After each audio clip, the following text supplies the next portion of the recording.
At the inauguration of the task force on seizure and disposal of pirated Ghanaian textile designs and vetting committees on the importation of African textiles, the Minister of Trade and Industry, Haruna Iddrisu, stressed that under the World Trade Organization Agreement on trade-related aspects of intellectual property rights where goods infringe intellectual property, there is an obligation on the part of government to take actions on certain special border measures.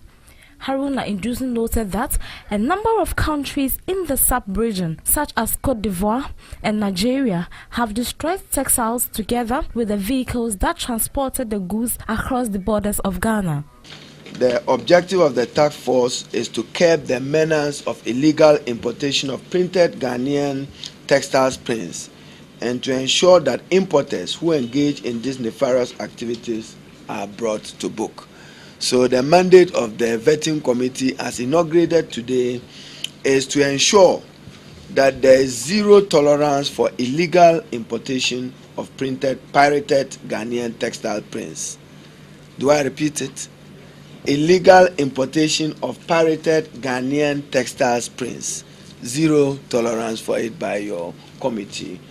And you should also remember that we have some obligations under WTO under the trade-related aspects of intellectual property rights, where goods infringe intellectual property, either copyright, trademark, trade name, patent.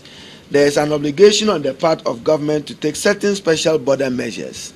Article 51 to 60 of the TRIPS agreement enjoin all members of the WTO to take action to prevent the release by customs or authority of the infringing goods.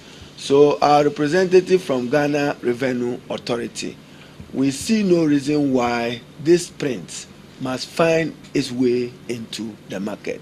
You have a commitment to ensure that it does not enter our market. Furthermore, Haruna Iddrisu said, with effect from 2nd September 2013, all import of textiles will be done through the Cote International Airport, Takoradi, and Tema ports.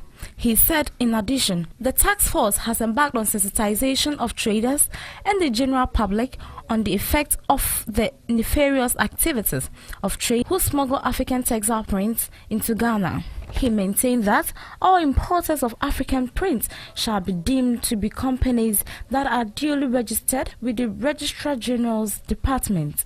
That all importers of African prints shall be deemed to be companies that are duly registered with the Registrar General's Department. So if you are engaged in any related activity of African print, our first requirement is that be registered with the Registrar General's Department. I will add, you must also register with the Ghana Revenue Authority for purposes of tax monitoring so that government can follow you up.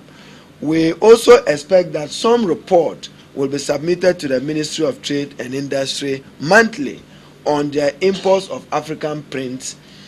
Importers of African prints shall register with the Ghana Standards Authority and shall present a sample of the African prints to be imported to GSA for patent approval. We expect that any person who wants to do that printing must go to our standardization authority, which will give you a patent right in order that you can engage in it. All African prints should be properly labeled in compliance with the Ghana Labeling Regulation LI 1514 of 1992.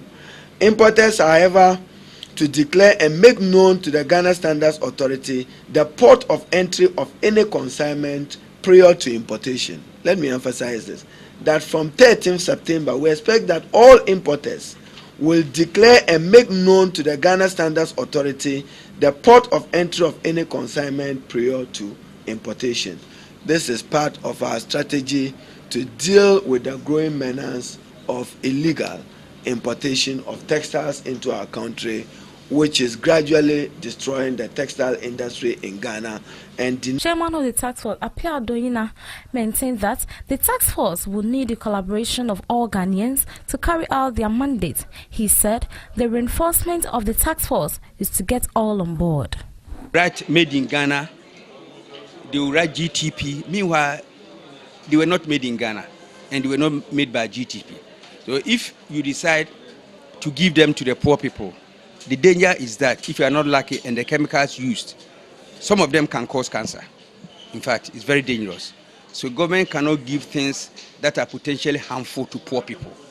You understand? That is why we are not giving them to the poor people. We have already been in operation for the past 2.5 years. So it's just a continuation. And I can assure you that all those who care to comply with the laws will not have any problems.